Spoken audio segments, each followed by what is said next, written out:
ఎక్కడిదాకా వచ్చాను. ఆహ్లాద దృశ్యాల మధ్య మరపింప చేయలేకపోతున్నా, కూలిపోతున్న జీవితపు రాతి దెబ్బల మధ్య చితికిపోయిన మసిబారిన ప్రేమను ఎలాగైనా బతికిస్తూ, అంటే నా తల్లిని నన్ను దూరం చేసిన దుర్మార్గపు కుటుంబ సభ్యులు. ఖచ్చితంగా ఓపెన్గా చెప్పేస్తా, ఈ సమాజం అంత గొప్పగా ఏమీ లేదు. కుటుంబం సమాజం ఊహల్లో పడి నాశనం చేసుకోకండి ఎవరు జీవితాలు. Okay, next. ఇది కోపం మాత్రం కాదు, జీవిత 54వ సంవత్సరం అనుభవ జీవితం.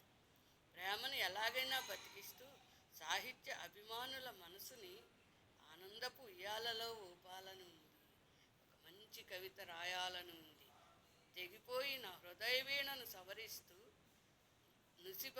మసిబారిన ఒక స్త్రీమూర్తి సౌభాగ్యంపై నుదిటిపై రెండవసారి ఎలాగైనా రుధిరజ్వాల లాంటి కనీసం చెడిపోయిన ఆడవాళ్ళ విడాకుల ఆడవాళ్ళ జీవితాలు, భర్త పోయిన ఆడవాళ్ళ జీవితాలు. వీరేశలింగం గారికి తాతని కాదు, చెల్లాయిని కాదు, ఒక ఆత్మతో పుట్టాను నేను కూడా. కళ్యాణం బొట్టు మెత్తని కుంకుమ ధరింపచేస్తూ, ఆ కుంకుమ వేసవి సూర్య ప్రతాపంలా, మోసపోయాం కదా, రెండోసారి మోసపోకూడదు. వేసవి సూర్య ప్రతాపంలా ప్రజ్వలించేలా ఉండాలి వేడి, దగదగ నీతి నిజాయితీ రుజుమార్గ గొప్పతనాన్ని చాటేలా ఉండాలి ఈ రైటర్ యొక్క కళ్యాణం బొట్టు. అంటే చవట వెధవలు రాకూడదు. చల్లని గండపు టస్తంతమని చల్లగా ఉండాలి. మోసపోయిన అవమానాగ్ని గుండె ఆగిపోకుండా ఆ గుండె మీద పడ్డ పుండెలు ఆరాలన్నమాట. చల్లని గాయాలకి చల్లని గంధం రాయాలని రచయిత్రి గారి అభిప్రాయం. ఎనాలిసిస్. నిదురు నిమృతూ ఒక మంచి కవిత రాయాలని ఉంది. ఆమె 81 ఏళ్ల తల్లి పడ్డ ఆ క్షోభని ఎవరైనా తీర్చగలరా? నిర్మల చట్టం, పార్లమెంట్ ఓకే, అప్పుడు తీర్చలేరు కదా మోసాని గాయం.